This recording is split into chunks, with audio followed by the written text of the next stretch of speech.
am a patient advocate and a science geek from way back, but I didn't really start reading biomedical science papers until I was diagnosed with advanced lung cancer in 2011.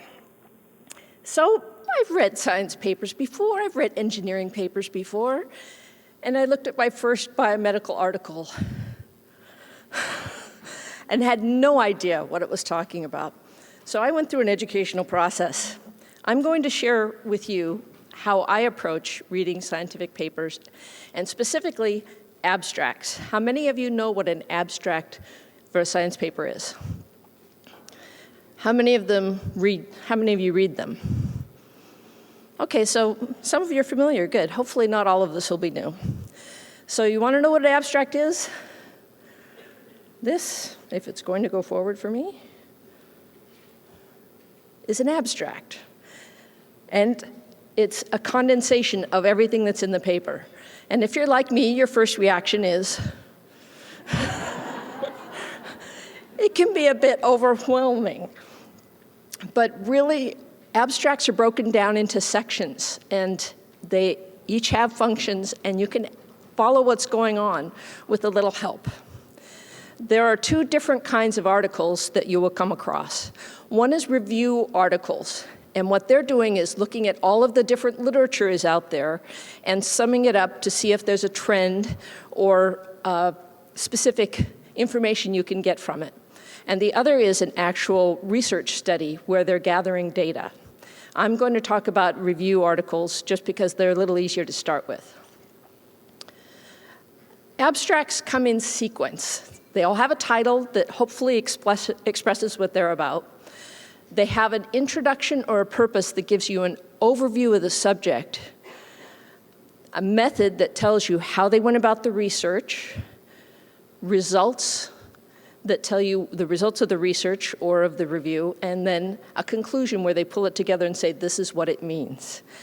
And the reason it's important to have those methods in there is it allows other scientists to try and reproduce the studies. And it's always helpful when you know that several scientists have found the same results. But I don't read abstracts in that order. I start with the title, and then I skim it to look for keywords, and you're going to find a bunch of different keywords in there, and that's what those little red dots are. There are going to be more of them at the beginning when you're going through the introduction and getting a sense of what it's about. Then I read the introduction to find out what is this paper trying to do. Then I go to the conclusion, which is at the end. And the reason I do that is I find out what are their findings and are these really going to be relevant to me. I'm not going to spend my time wading through an abstract that doesn't relate to what I'm interested in. Then I back up, and I'll look at the results to see if the results of the paper feed into the conclusion, which kind of gives you a sense of whether or not the paper actually makes sense. And then I'll look at the methods. And to be honest, I skip the methods a lot because I can't always follow the science. But I'm learning. Now, this could be somewhat intimidating, trying to look at all of the different terminology. You may not want to come out of your bag and try this, but it really isn't too bad. Once you go through the keywords, there are glossaries online you can go to. The National Cancer Institute has a great one. CRI has one on their site. Or as some of the doctors have mentioned, you can go to some sites for the cancer advocacy organizations, or even the cancer centers will have terminology on there. Also, if you find terms, that might lead you to realize there's a general subject area, like once you see a term that's related to immunotherapy, you might want to go and do a little research on immunotherapy, and those primers often are on the advocacy organization sites. So back to the abstract. Wait, you don't have to read the whole thing. It's broken out, so don't panic. Just start looking at the sections.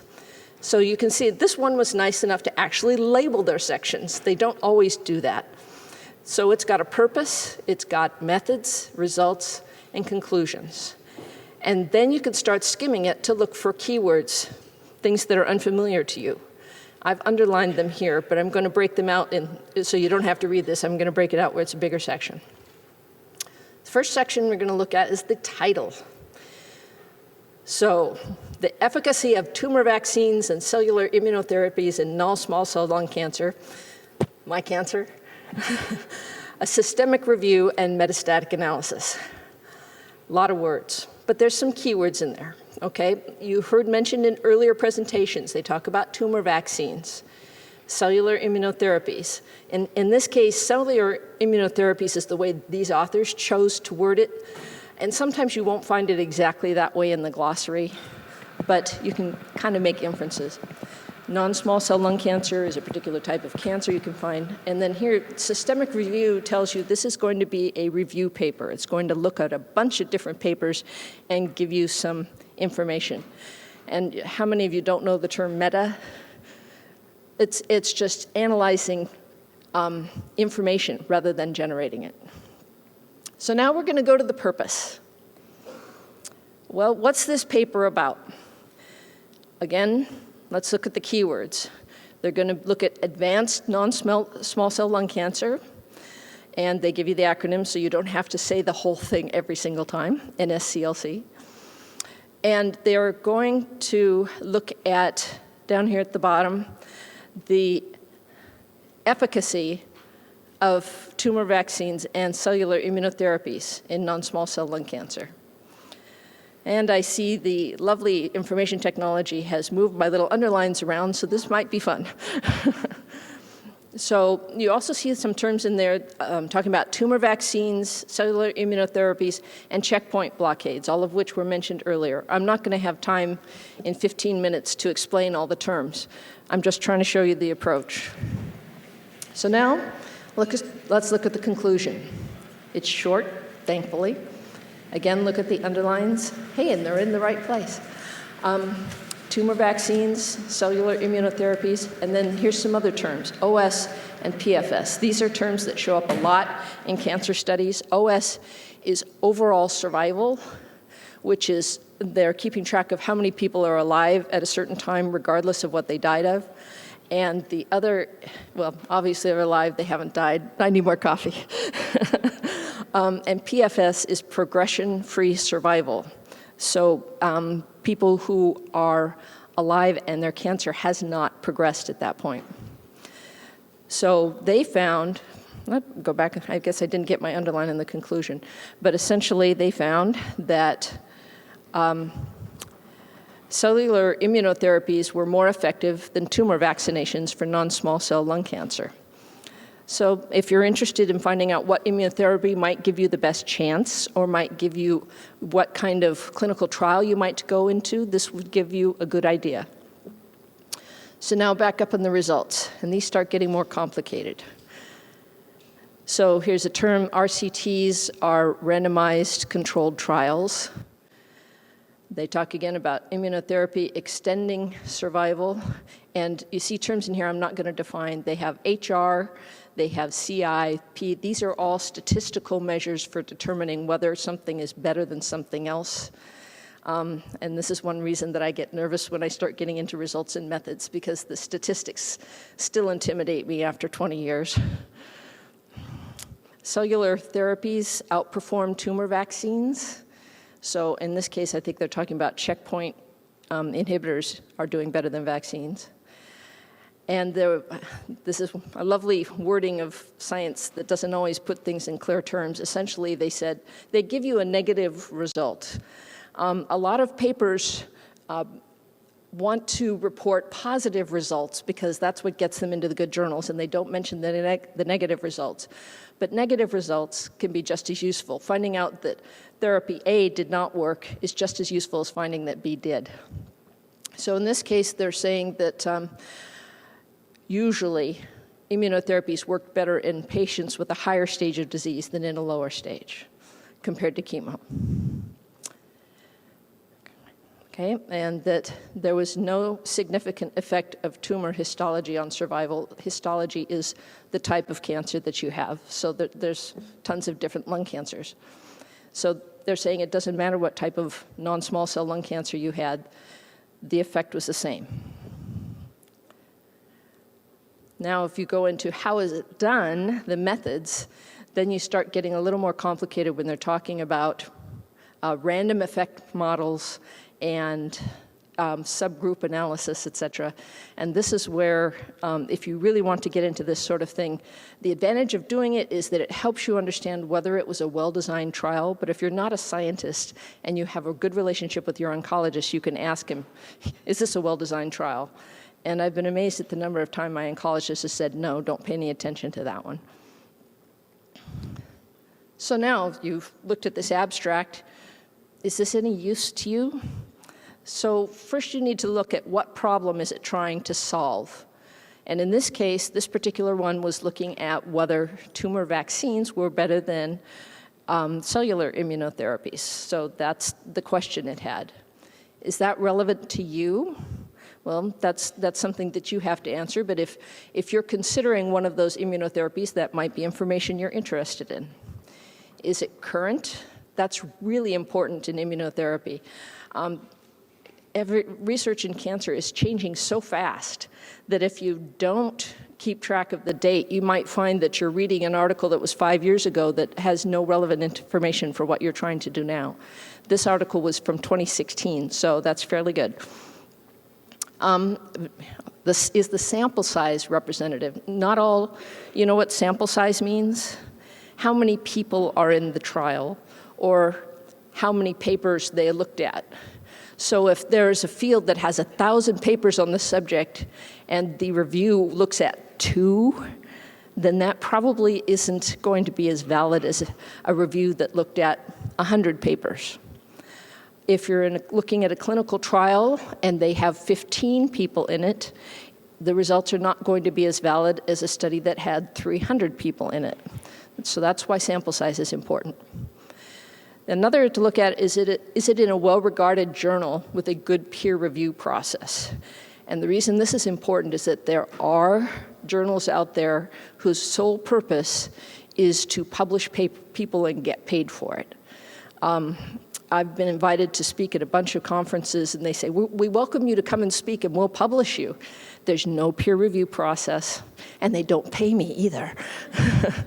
But they're just willing to publish anybody who submits a paper. And that's not as good as a journal such as like Nature or Science that has experts that review the paper and look at how it was conducted and look at how the methods were to decide whether or not it's worth publishing. There's a list of papers. If you look at something called the impact factor of a journal, that will help you find out whether or not it's considered a good journal. But again, that's skewed a little because high impact factor journals always want to publish the leading news, and they may not look at something that's really solid, useful science, but it's not brand new things. So now the question, is it good science? And that's not always something that we can evaluate. There's this nifty little guide, and I put the link at the bottom of this slide for this page that's over there on the right called Spotting Bad Science. And some of the things that it mentions are the conclusions supported by the results? So if you want to go back and look through those statistics in the results section, you could see whether or not their conclusions actually supported the results. If you see a paper that says, we looked at 5 different articles, and some of them thought immunotherapy was good and some didn't, and the conclusion says, immunotherapy is wonderful, then you know that that isn't good science. Also, it helps if the conclusions are supported by other people's work. And also, you want to look for conflicts of interest. These aren't always easy to find because you can't always see who funded the study. But if the article comes out and says sugar is the best thing for you to eat and it's funded by the people who make sugar, that's a conflict of interest. If you're in doubt whether the paper is good, again, ask an expert. Those of you who are becoming patient advocates have probably developed a good relationship with an oncologist, and they can help you with this. So, you've read the abstract. Now what? Read the article. The abstract is just a condensation of what's in the article. Even if you don't want to wade through all the science, read the introduction in the paper because it's going to give you a better idea of what's going on in that area of science. You can also Sometimes you can't get the paper because it's behind a paywall, and I know this is being recorded, but if you send a private message to a librarian or oncologist that you know and say, I can't access this paper, I'd sure like to know what's in it, they might be able to help you out. You can search for related papers to find more information using those keywords you identified, either on PubMed, which is the place where all biomedical papers get published, or using Google Scholar. Google Scholar will not always pull up things from as reliable sources, but it can be useful. You can also search on Twitter. All of the cancers have a hashtag. If you go to simpler.com, you can find the cancer tag ontology and find out what hashtag applies to you. For me, LCSM is lung cancer social media.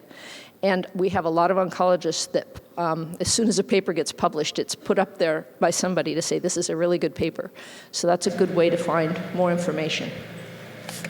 You can also set alerts to discover new articles on the topics you're interested in.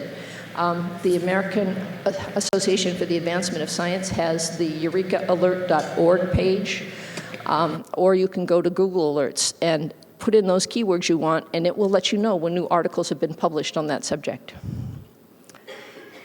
There's also other useful information on the PubMed page, which I'll go through quickly. You can find a link to the full article, or you can find out whether or not you'll have to pay for it. You can find the authors' names and their affiliations, so you can find, if these show up in a lot of papers, these may be subject matter experts you might want to follow. You can find similar articles that have been published on the subject. And then down at the bottom, you'll find the identifier for it, the paper, which is always at the end of the PubMed link. And you can also find how to cite the paper. It tells you what journal article it's in and how to go by it. Sometimes, though, these papers have been published digitally ahead of publication, and so you'll have to wait until the final article comes out. I realize this is a crash course. I went through it fast. So if you want, I can take a few questions. And you're all stunned.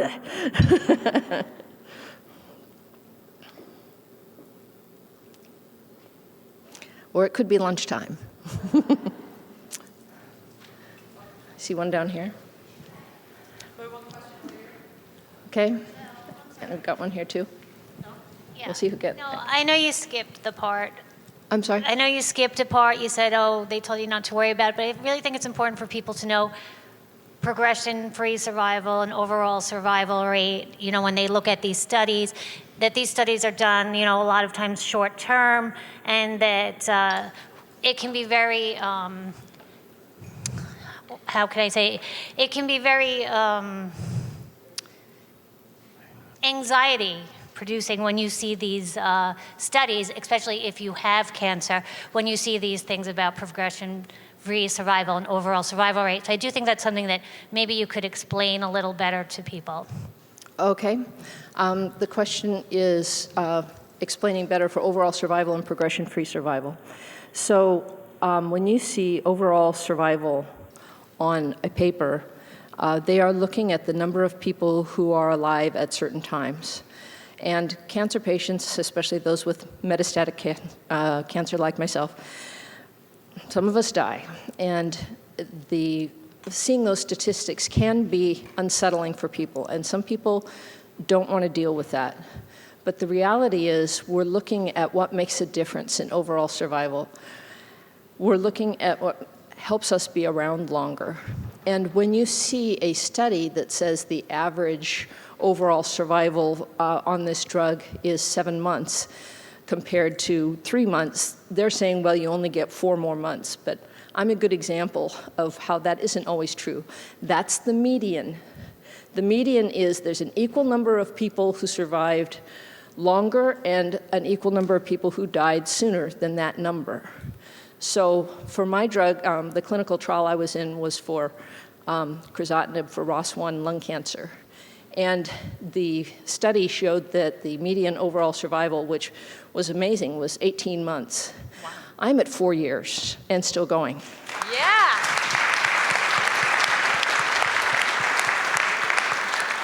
So just remember, the median is not the message. And if you want to see a really inspiring article on that, Google "the median is not the message."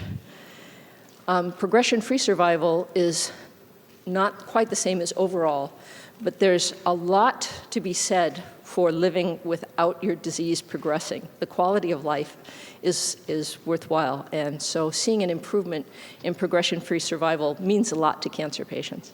Did I answer your question? Yes, I just think it's very important that people know that a lot of times that's just based on that study. You know, that people go on to other studies, and these studies are short-term, and they don't always follow people after that. So not to look at that and be frightened by it, because it can really turn people off looking at studies. Yeah, well, and another point to make is that a lot of the targeted therapies are, or at least mine, got approved actually on a phase 2 trial, an early trial. They didn't wait for the comparative trial because the results were so stunning. But those trials continue. So there will be more data about survival that gets refined years out. So just because it's the initial data doesn't mean it's the end all. There was one down here. Yeah, Janet, I have a quick question. You talked about the quality and the caliber of journals, but can you comment on journals versus conference publications? And the context is, my husband is actually on an immunotherapy off-label combination that was shown at a conference. The oncologist was hesitant because there were no journal publications. Is it always the case that a conference is less good than a journal, or? No. So people give their results in conferences like ASCO's conference, AACR, or various things, to show the status of their work and to show progress. Just because it appears in the journal or it appears in the conference, unfortunately, doesn't automatically mean it's going to get published. But that information is still there. So sometimes you can find things by searching abstracts of journals, conferences, and find information that isn't in the journals. Because it isn't in the journal doesn't mean it's bad science. It doesn't mean it isn't as good as other science. It might mean that it's confirming a result that a journal has already published and they don't see that it's flashy enough to be worth it to publish. It could be that the information is preliminary and the journal wants to see more information. But just because something's at a conference does not mean that it's not as good a quality as what's in a journal. Thank you.